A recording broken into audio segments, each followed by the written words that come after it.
भूतगणादिसेवितं कपित्थजम्बूफलसारभक्षितम् उमासुतं शोकविनाशकारणं नमामि विघ्नेश्वरपादपङ्कजम्। सरस्वति नमस्तुभ्यं वरदे कामरूपिणि विद्यारम्भं करिष्यामि सिद्धिर्भवतु मे सदा। सदाशिवसमारम्भां शङ्कराचार्यमध्यमाम् अस्मदाचार्यपर्यन्तां वन्दे गुरुपरम्पराम्। श्रुतिस्मृतिपुराणानाम् आलयं करुणालयं नमामि भगवत्पादं शङ्करं लोकशङ्करम्। शङ्करं शङ्कराचार्यं केशवं बादरायणं सूत्रभाष्यकृतौ वन्दे भगवन्तौ पुनः पुनः। ईश्वरो गुरुरात्मेति मूर्तिभेदविभागिने व्योमवद्व्याप्तदेहाय दक्षिणामूर्तये नमः। वसुदेवसुतं देवं कंसचाणूरमर्दनं देवकी परमानन्दं कृष्णं वन्दे जगद्गुरुम्। भगवद्गीता चैप्टर 18 श्लोक 50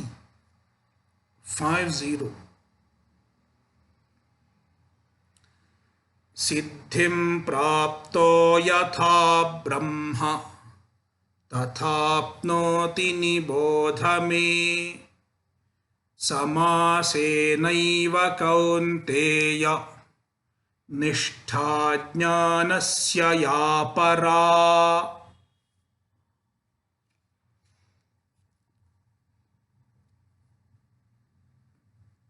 The topics of Bhagavad Gita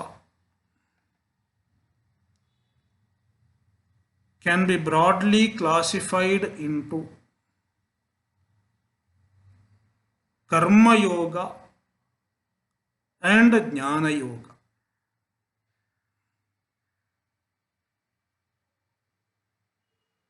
In several places, right from chapter 2, Krishna has talked about Karma Yoga, which is in the form of performing one's swadharma with the proper attitude, performing one's swadharma with Ishwararpana Buddhi as a worship of Ishvara.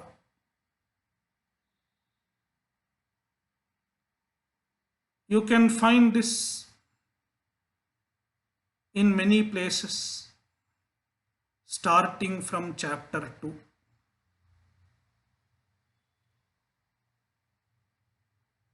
Similarly, right from chapter 2, you can find Jnana Yoga also.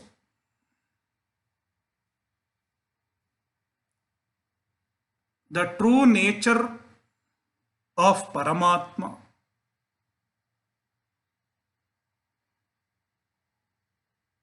and how to understand the true nature,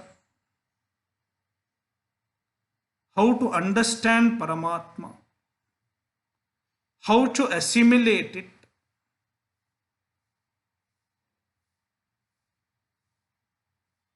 these are the topics of Jnana Yoga.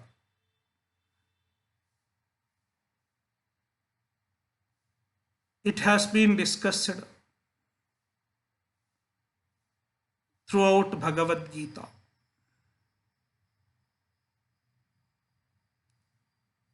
There is a relation between Karma Yoga and Jnana Yoga also. Both are complementary to each other.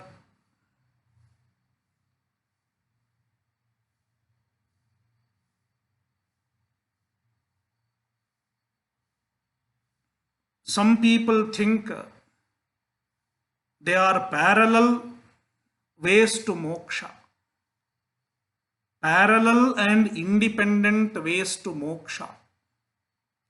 You choose either karma yoga or jnana yoga, you will get moksha, independent of the other. It is not so.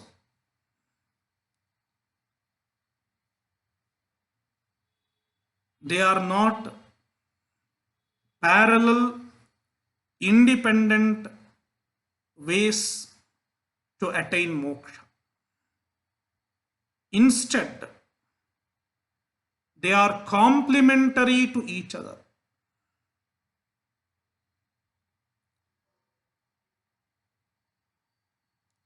Karma yoga is incomplete without jnana yoga, and jnana yoga is impossible without karma yoga.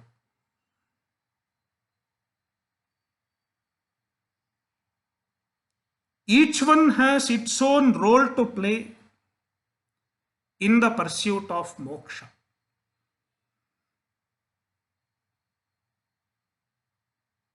Karma yoga gives chitta shuddhi and prepares a mind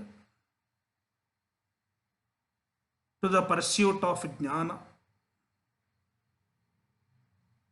Jnana yoga in the form of Shavana, Manana and Nididhyasana. On successful pursuit of Jnana Yoga, he becomes a Jnani. He gets Atma Jnana. That is how he gets moksha.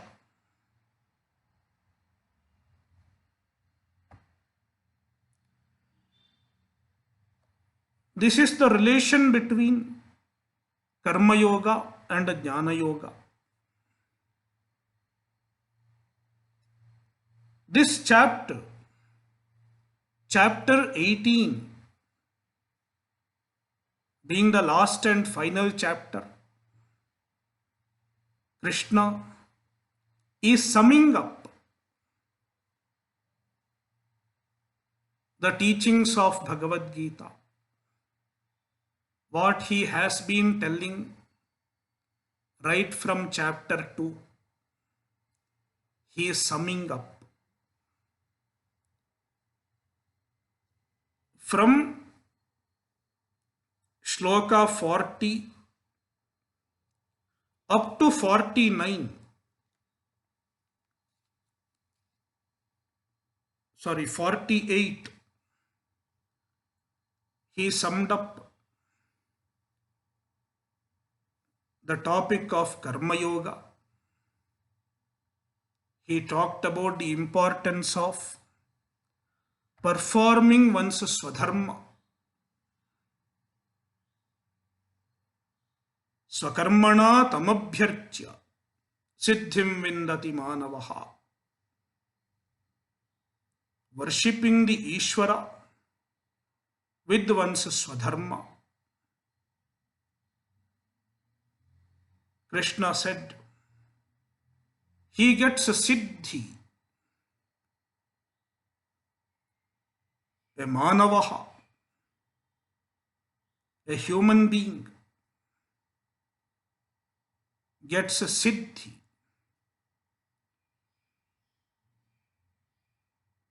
through the performance of Karma Yoga. The meaning of the word siddhi in this context is chitta shuddhi. Siddhi means chitta shuddhi. not any other form of siddhi, not animadi siddhi.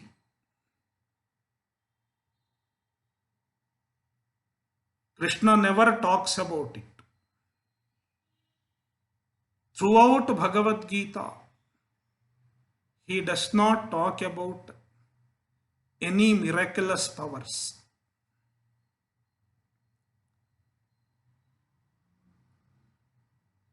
Therefore, if you really want moksha, do not expect any miraculous powers.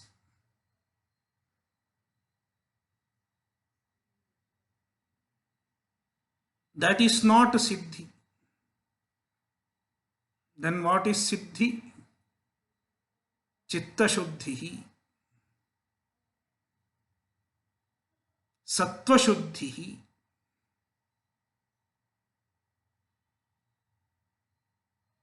Krishna has elaborated sattva shuddhi in various places.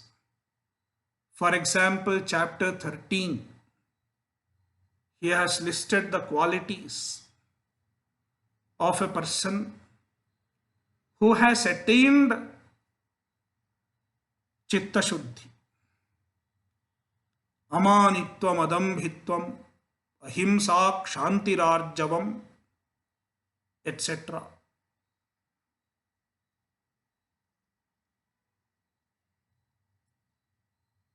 So, as a result of Karma Yoga,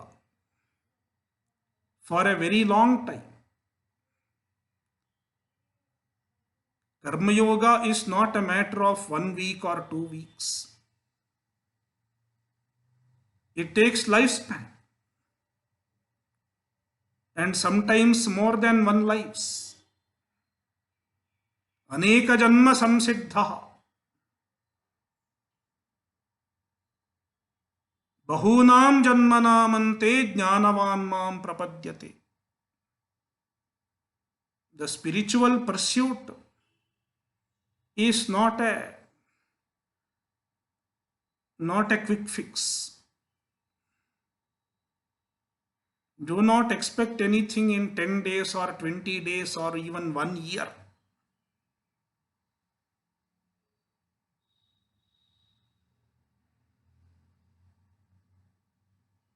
So he performs Karma Yoga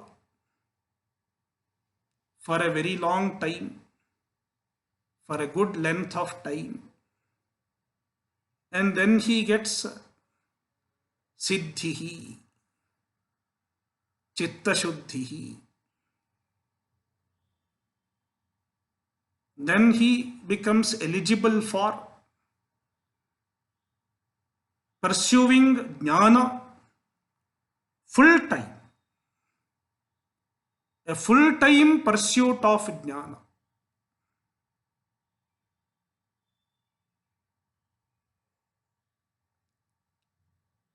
Here we have to understand that the ideal lifestyle for the pursuit of karma is a grihastha's life. Grihasthashrama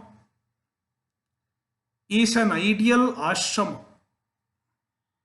ideal lifestyle for karma yoga, for pursuing karma yoga. Whereas the ideal lifestyle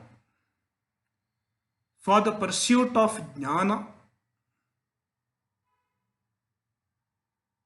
a full-time pursuit of jnana, a dedicated pursuit of jnana, it is the lifestyle of a sannyasi.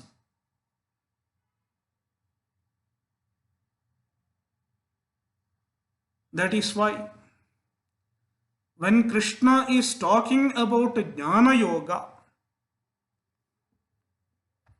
he has a sannyasi in mind. Because only a sannyasi or one who leads a lifestyle of a sannyasa,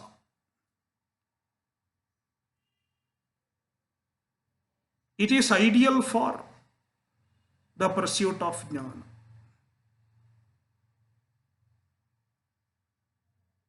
Full time, dedicated. That is why some of these things are not applicable to many of us, at least many of the people in front of me. Especially the younger grihasthas. It is not possible. What I am going to say in the next shlokas. There are many shlokas in Bhagavad Gita. All are not applicable to all. Certain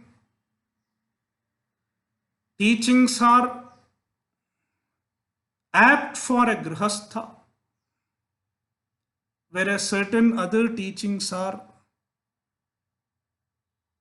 proper for a sannyasi. Even the retired people can try to practice them up to a certain extent.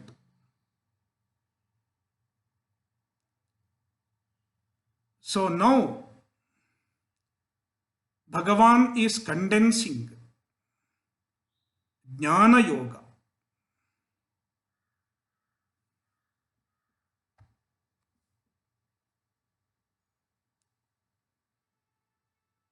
In next few verses, Krishna is talking about Jnana Yoga. Siddhim prapto yatha brahma tatapnoti nibodhami samasenaiva kaunteya nishtha jnanasya ya para.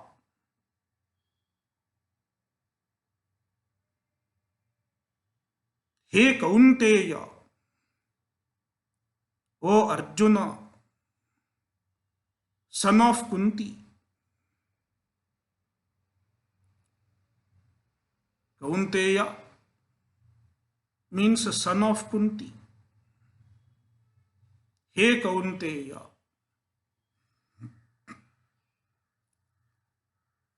Siddhim Praptaha, a person who has attained Siddhi. Siddhi means Chitta Shuddhi. He has done Karma Yoga adequately.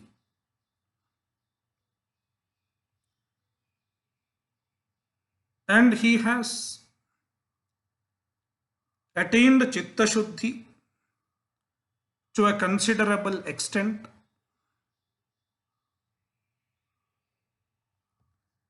That kind of a person is talked about.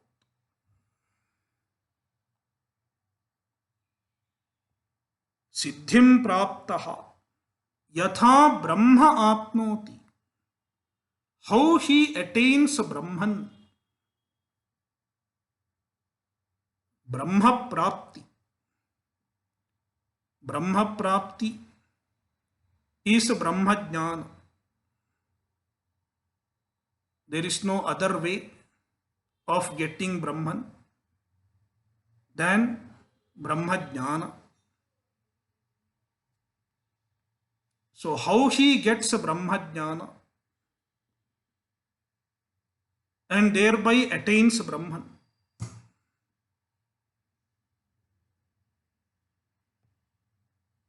Tatha samasena me nibodha. Tatha, the means to attain Brahman, which is nothing but Jnana Yoga. Samasena, in brief,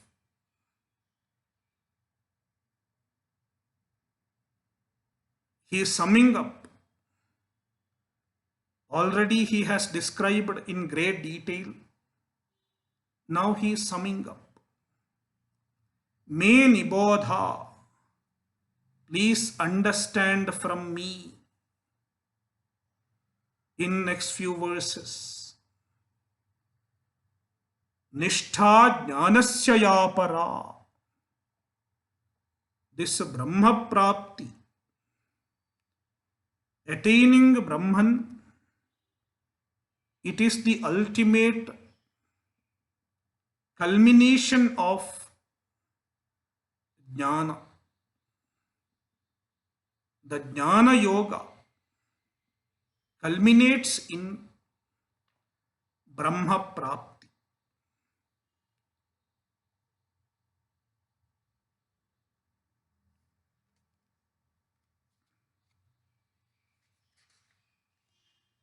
Buddhya vishuddhaya yukto dhrityatmanam niyamya cha shabdadin vishayas tyaktva ragadvesho vyudasya cha. Buddhya vishuddhaya yuktaha. The pursuit of jnana yoga involves Shravana, Manana and Nididhyasana.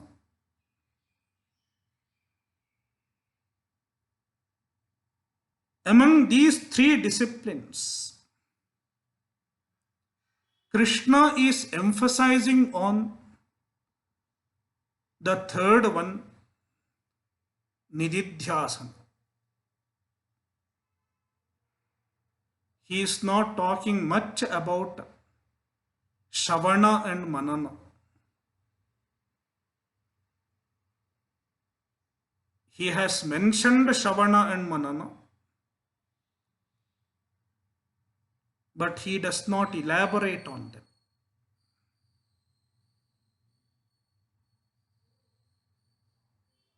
In chapter 4, Krishna has clearly said, if you want to get jnana, you should go to a guru. Upadekshanti te jnanam jnaninas tattvadarshinaha. The jnana has to be received by means of upadesha, guru padesha. Therefore, you should go to a guru. Krishna has mentioned this in chapter 4.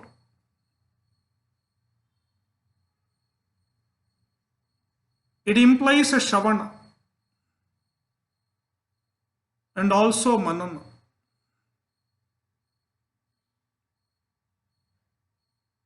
That is how you get the jnana. But then the jnana has to sink in. It needs to be internalized, assimilated. How to do it? Nididhyasana.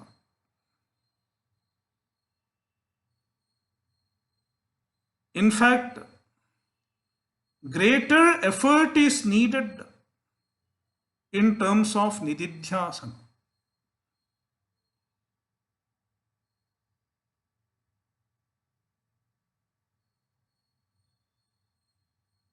After Shravana and Manana. That is what happens with majority of the students nowadays. They have understood. There are many sessions happening and people understand the teaching. But then the problem is the jnana is not assimilated. That is why it doesn't give the result.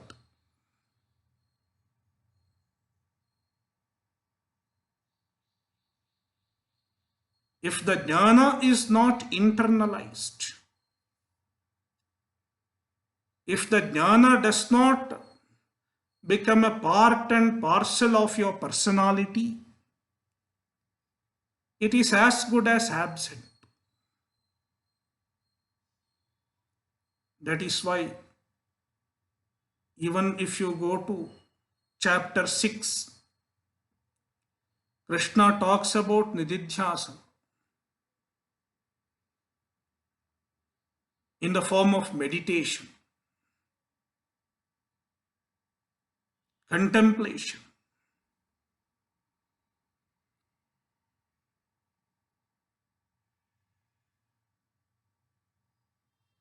That is what he is summing up now. In fact, these few shlokas, these three shlokas mainly, 51, 52, 53, he sums up Dhyana Yoga, chapter 6. Buddhya Vishuddhaya Yuktaha. Buddhi means jnana. The commentators say it is Atma Jnana. Aham Brahmasmiti Jnanam.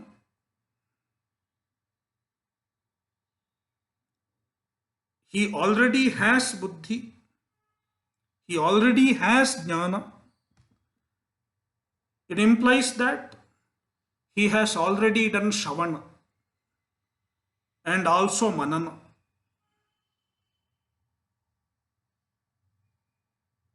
Vishuddhaya. The buddhi is Vishuddha, clear, without any doubts. Samshaya Viparyaya Shunyaya. Without any doubt, without any vagueness.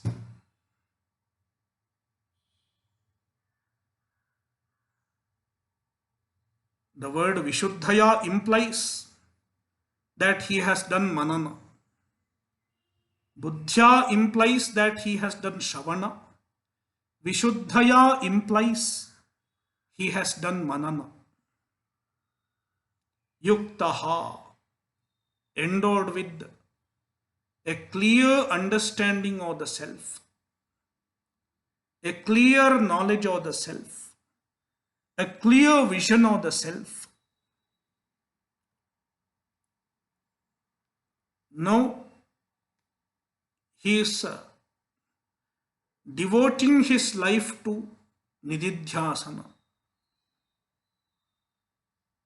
He is leading a contemplative life.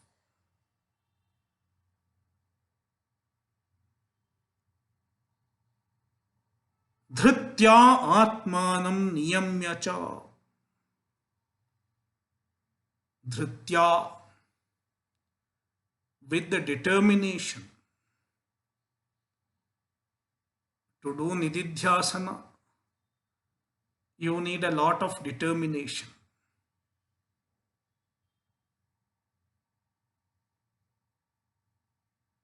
Atmanam Niyamya, regulating oneself, regulating one's mind and senses. The mind and senses have a natural tendency to distract, natural tendency to go outwards. He regulates them. Do not go outside.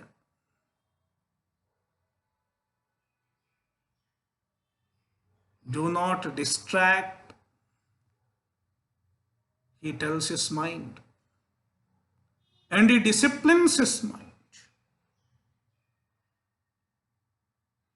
Disciplining one's mind and senses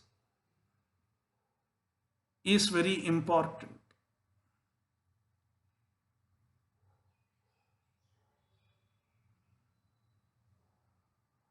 A person with undisciplined mind and senses cannot do Nididhyasana. आत्मानं नियम्य शब्दादीन विषयान त्यक्त्वा, giving up the objects, giving up the sense objects, shabdadin, shabda, etc. There are five senses. Corresponding to the five senses, there are five sense objects: shabda, sparsha, rupa, rasa, and gandha. Shabda means a sound. Sparsha, touch. Rupa, forms and colors. Rasa, taste. And gandha, smell. These are five senses. Five objects of the five senses.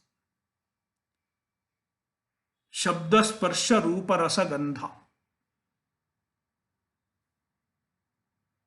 All the inputs that we receive from the outside world is in the form of these five. Shabda, sparsha, rupa, rasa, gandha.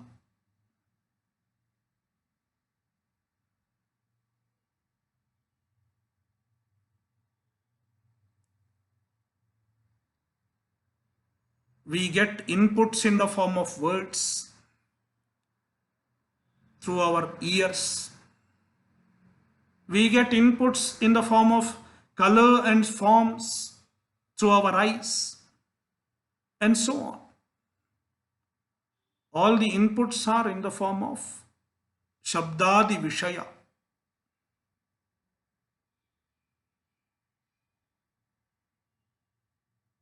If we do not limit our input in the form of shabda, etc., they will keep distracting. Always listening to people, always listening to TV,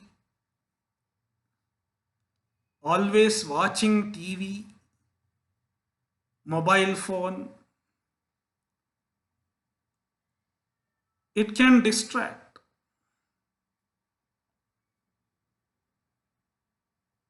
It will not facilitate nididhyasana.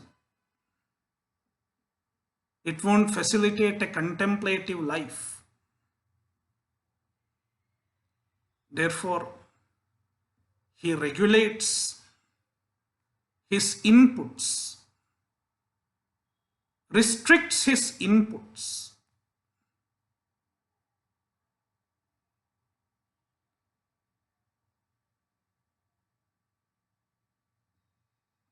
Keeps them to a minimum. Not that he will not listen to anything at all. He will listen to what is needed. He will see what is needed to conduct his life.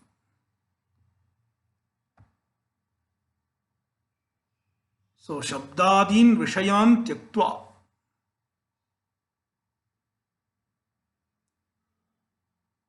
Ragadvesho vyudasya cha. He gives up ragadvesha, likes and dislikes.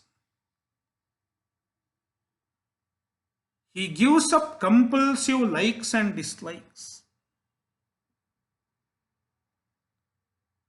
Pursuing compulsive likes and dislikes will become a distraction. It does not support the life of nididhyasana. That is why he will not pursue his likes and dislikes.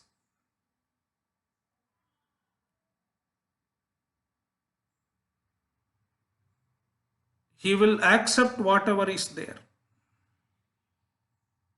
Yadricha labha santushta. Happy with whatever he gets by itself.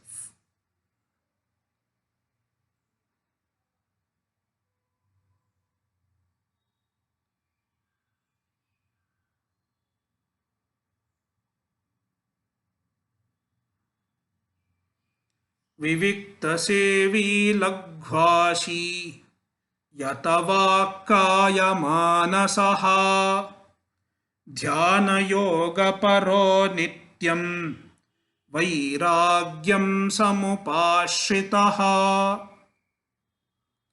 विविक्तसेवी, further description of nididhyasana, a lifestyle which is conducive for nididhyasana. Vivikta Sevi, he takes to solitude, goes to solitude, not even once in a while. He prefers to stay in solitude.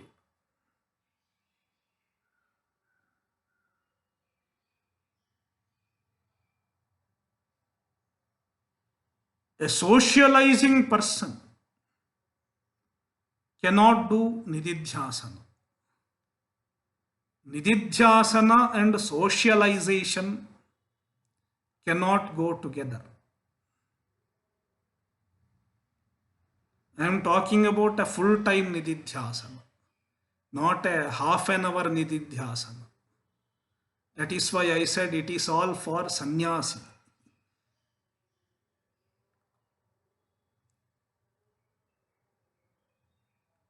Vivikta Sevi, he goes away from the society and spends life on his own. The life of a sannyasi is not meant for socialization. He lives away from society. He may take some support from the society in the form of bhiksha, etc. And he may help the society in some ways, in the form of giving his jnana, etc. But in the meantime, he keeps himself away from the society.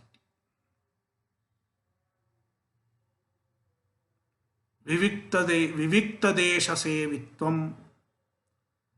This is not the only time when Krishna has mentioned solitude.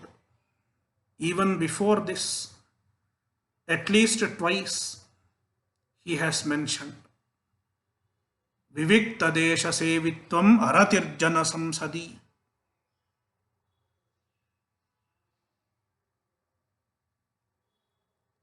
Vivikta sevi. Laghvashi, he eats moderately. Eating moderately.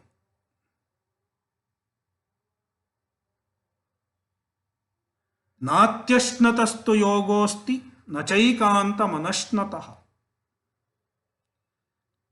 If a person is too much, he cannot meditate. If he eats too less also, he cannot meditate. Therefore, eating moderately.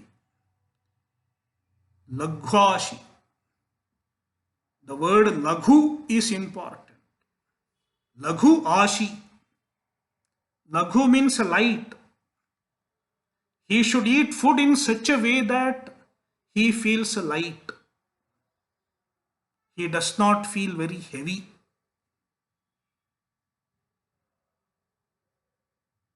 He does not say alpashi.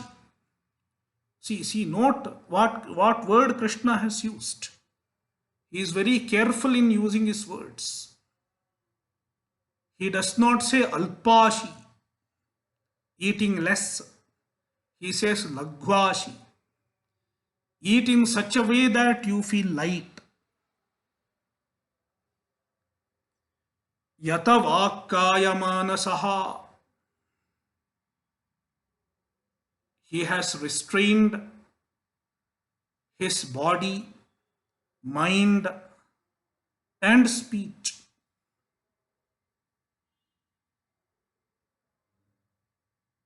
An active life is not conducive for nididhyasana. Nididhyasana and too much of activity will not go together. He has to restrain his activities. So kaya, the kayika karma are restricted.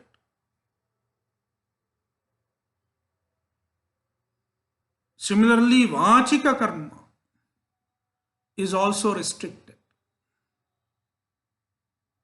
He cannot keep speaking all the time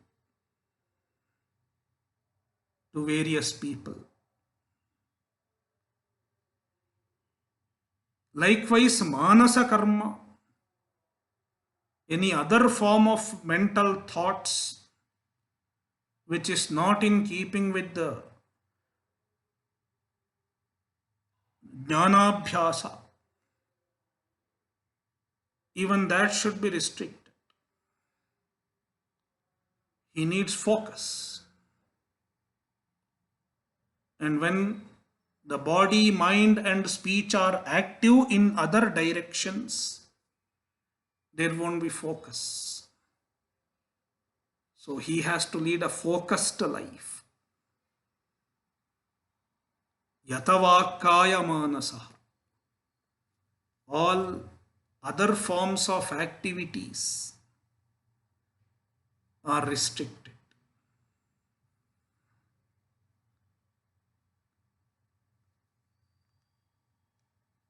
Dhyana yoga paro nityam. Nityam dhyana yoga paraha. Always dedicated to contemplation. Not half an hour or 20 minutes. The life of a sannyasi is meditation. The life of a sannyasi is contemplation.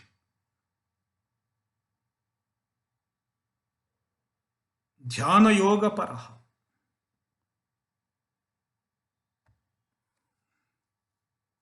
Nityam dhyana yoga paraha. Asupter amriteh kalam nayed vedanta chintaya. Asupteh. Until he goes to sleep. Amriteh. Until the last breath. He spends his life with Vedanta Chinta, contemplation. Vairagyam samupashritaha. He takes recourse to Vairagya. It is not possible without intense Vairagya. This kind of a lifestyle is not possible without intense Vairagya. That is why I told it is for a sannyasi.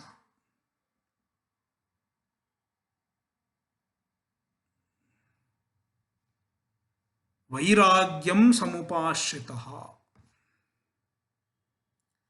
Ahankaram balam darpam kamam krodham parigraham vimuchya nirmama shanto brahma bhuyaya kalpate.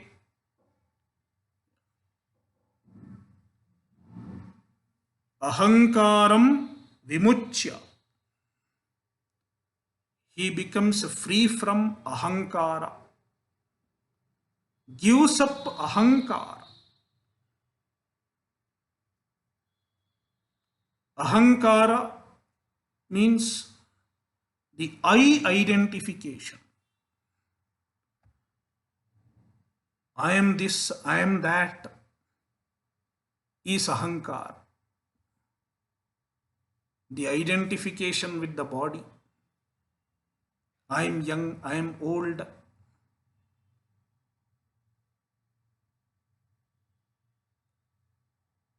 Not just the ego. I am a great man, I am a good person. Not just that. That is also ahankara. Even the identification with the body and the identification with the mind is also ahankara. Ahankaram vimuchya. He gives up all identification with the anatma.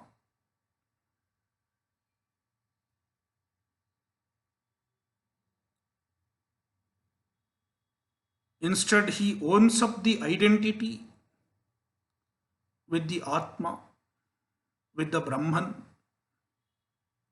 Balam vimuchya. He gives up bala. Bala means power. He gives up power.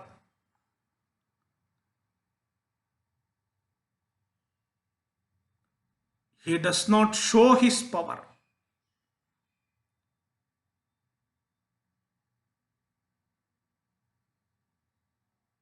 Sometimes we show our power on other creatures.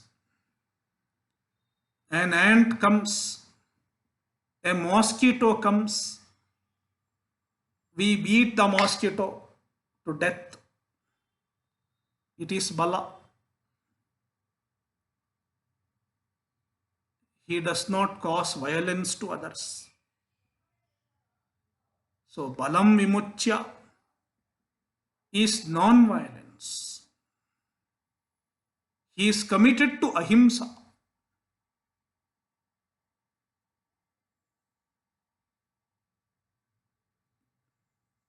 If a person joins a spiritual organization, there he gets a position and he may start showing his power. It happens even in spiritual organizations. I am the head of this institution. He starts showing his power.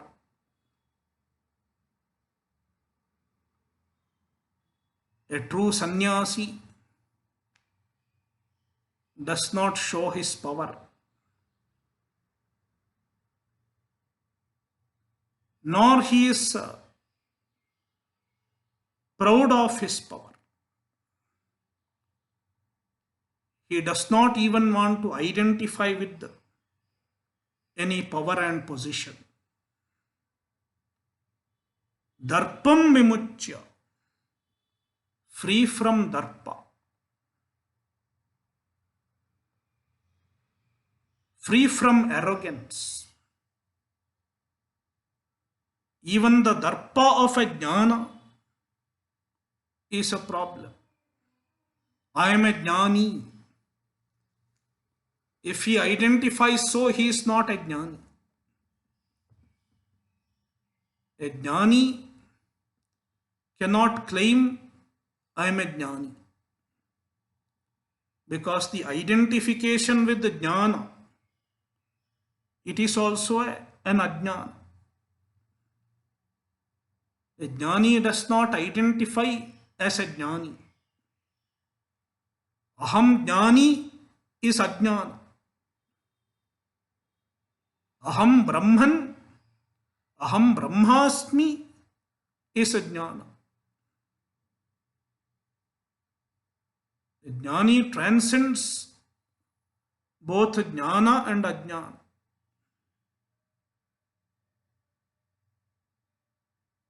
in terms of identity.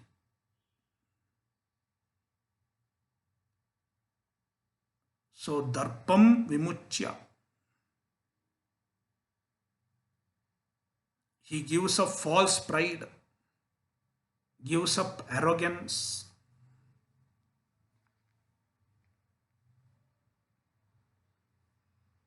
Nirmamaha.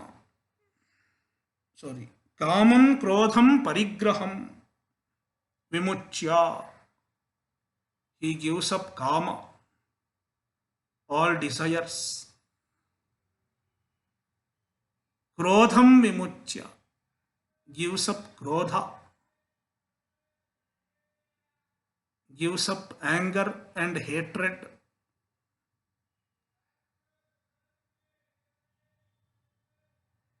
Parigraham vimuchya. He gives up parigraha, possessions. All possessions can cause distraction. See, that is why I said this is for a sannyasi. A grihastha cannot give up his parigraha.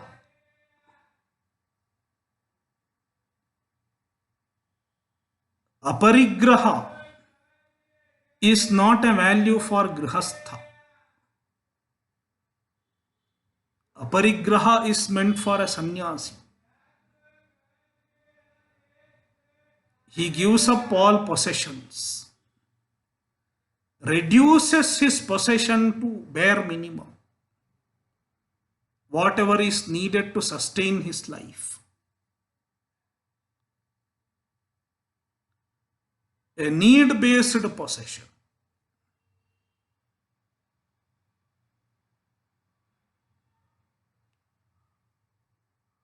Aparigraha. Nirashir aparigraha.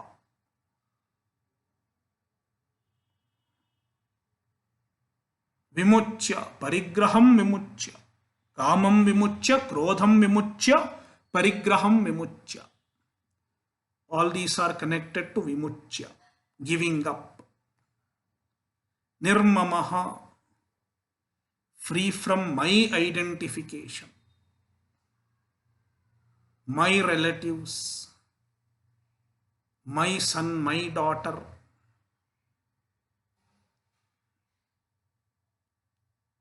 Gives up all identification with the relations.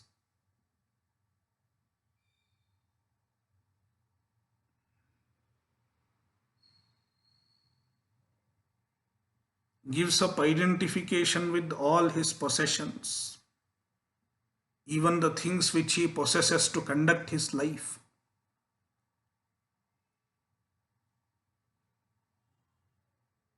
Shantaha. Quiet.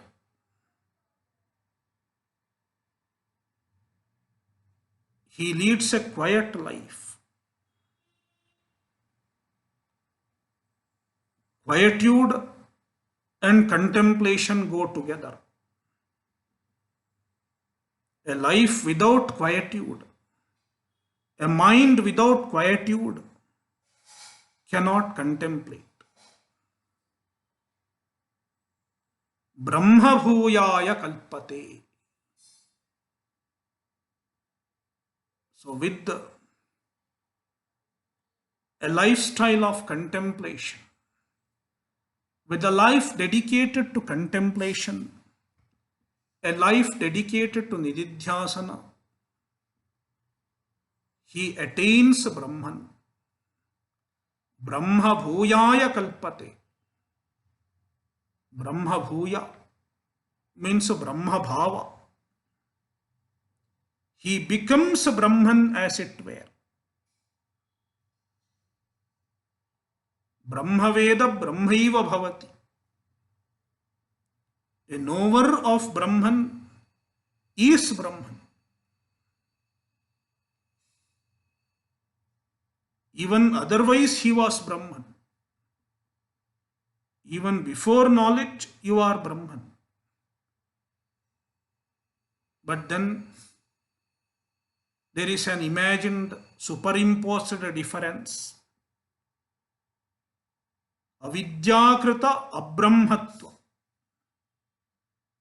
a non-Brahmanhood caused by ignorance,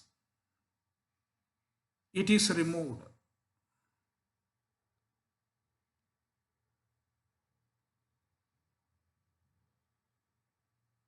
That is figuratively referred to as Brahma Bhava or Brahma Bhuya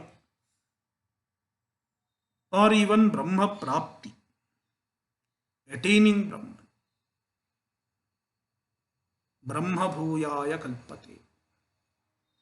A Jnani is Brahman. He remains as Brahman even when he is alive, even when he lives a life with the help of his body. Because of prarabdha, the body continues. But this person is purely aware. He is purely awake to his identity, his true self. I am not this body. I am not the mind. I am the all-pervasive. Ekameva advitiyam Brahma. Free from all limitations. Free from samsara. He is aware of it.